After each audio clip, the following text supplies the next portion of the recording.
ជំរាបសួរបងប្អូនទាំងអស់គ្នាថ្ងៃនេះខ្ញុំមកធ្វើមុខម្ហូបសាច់គោអាំងញ៉ាំទឹកប្រហុកជាដំបូងបងប្អូនខ្ញុំមានចំនួនសាច់កន្លះគីឡូហើយសាច់កន្លះគីឡូខ្ញុំយកសាច់ផុយអត់មានយាវហើយបងប្អូនប្រឡាក់អំបិលដូចខ្ញុំចេះមកឲ្យយើងជាតិប្រៃឡំៗតិចៗបងប្អូនហើយខ្ញុំដាក់អំបិលអញ្ចឹងពេលដែលខ្ញុំយកទៅអាំងនៅផ្ទះបងប្អូនមានចក្រានខ្ជូងក៏បងប្អូនដាក់អាំងចក្រានខ្ជូងតែសម្រាប់ខ្ញុំមានតែខ្ទះចេះខ្ញុំអាំងខ្ទះចេះវាលឿនសម្រាប់ខ្ញុំពេលវេលាខ្ញុំតិចអញ្ចឹងបងប្អូនហើយបើ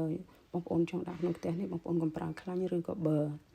កាលណាដែលបងប្អូនប្រើខ្លាញ់ឬក៏បើវាធ្វើឲ្យសាច់គោនឹងពេលយើងញ៉ាំទៅកកខ្លាញ់អញ្ចឹងយើងញ៉ាំទៅវាឆ្អិតអញ្ចឹងណាបងប្អូនហើយបងប្អូនដាក់ដូចខ្ញុំចេះអត់ដាក់អីទាំងអស់មិនថាបើឬក៏ខ្លាញ់ទេបងប្អូនដាក់ចំអិនអញ្ចឹងក្នុងផ្ទះនឹងហើយបងប្អូនត្រឡប់វាសងខាងហើយយកចំអិនប្រហែលជា 30% ទាំងសងខាងមកបងប្អូនចំអិនអញ្ចឹងដល់ពេលយើងញ៉ាំទៅសាច់ឆ្ងាញ់បើបងប្អូនដាក់ឆ្អិនពេកសាច់អត់ឆ្ងាញ់ទេហើយបន្ទាប់មកបងប្អូនពេលបងប្អូនចំអិនអញ្ចឹងហើយបងប្អូនត្រូវយកហាន់វាចិត្តស្ដើងហើយឃើញសាច់នឹងក្រហមពណ៌ហ្នឹងគឺយើងញ៉ាំទៅឆ្ងាញ់បើបងប្អូនយកឆ្អិនពេកយើងអាចអត់ឆ្ងាញ់ទេហើយបងប្អូនត្រូវច្របាច់ក្រូចឆ្មាចំនួនតែ1ផ្លែកន្លះអីទៅដាក់មួយសាច់ហ្នឹងដើម្បីឲ្យកាត់ក្លិនសាច់គោដើម្បីឲ្យសាច់គោនឹងវាទន់បងប្អូនដាក់ដូចខ្ញុំហ្នឹងតែ1ផ្លែកន្លះទៅបានហើយច្របាច់ច្បល់វាបន្តិចៗដើម្បីឲ្យវាចូលគ្រឿងជាមួយក្រូចឆ្មាហ្នឹង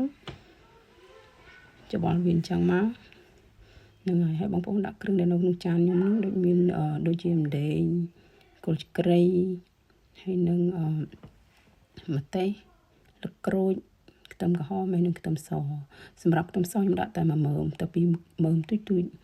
ហ្នឹងហើយបងប្អូនដាក់សាច់ខ្ញុំកន្លះគីឡូនេះខ្ញុំដាក់តែគ្រឿងតែប៉ុណ្្នឹងបងប្អូនដាក់ទៅល្មមហ្មងអត់បាច់ថែមថយអីទេចាហើយបន្ទាប់មកបងប្អូនដាក់គ្រឿងប៉ុណ្្នឹងហើយបងប្អូនដាក់ប៊ីចេងចុងស្លាបព្រាបាយហើយស្លាបព្រាស្ករខ្ញុំដាក់ចំនួន1ស្លាបព្រាដែរហើយសម្រាប់ម្សៅស៊ុបខ្ញុំដាក់ចុងស្លាបព្រាបាយហើយបន្ទាប់មកបងប្អូនដាក់អង្ករលីងចំនួន2ស្លាបព្រាបាយខ្ញុំដាក់2ស្លាបព្រាបាយក្នុងចានជងហ្នឹងហើយសំខាន់ជាងគេញោមនឹងឆ្ងាញ់គឺដោយសារទឹកប្រហុកបងប្អូនទឹកប្រហុកនេះខ្ញុំធ្វើខ្លួនឯង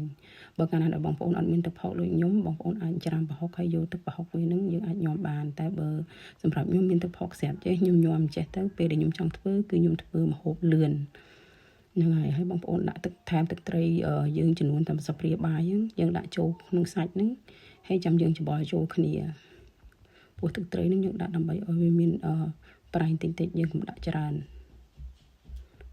ដាក់1ស្លាបព្រាអញ្ចឹងមកហើយច្បល់ចូលគ្នាហើយបន្លែរបស់ខ្ញុំគឺមានអីខ្ញុំដាក់នឹងបងប្អូនចូលចិត្តអីខ្ញុំដាក់នឹងទៅប៉ុន្តែសំខាន់ខ្ញុំដាក់បន្លែបន្តិចខ្ញុំអត់ដាក់ច្រើនសាច់ខ្ញុំចំនួនកន្លះគីឡូខ្ញុំដាក់បន្លែ